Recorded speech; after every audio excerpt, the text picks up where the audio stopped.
Мұқағали Мақатаев отан.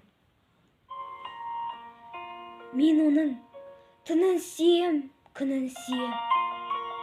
Ағынды өзен асқар тауын күлімсем. Мен оның қасиетті тілін сүйем. Мен оның құдіретті үнін сүйем.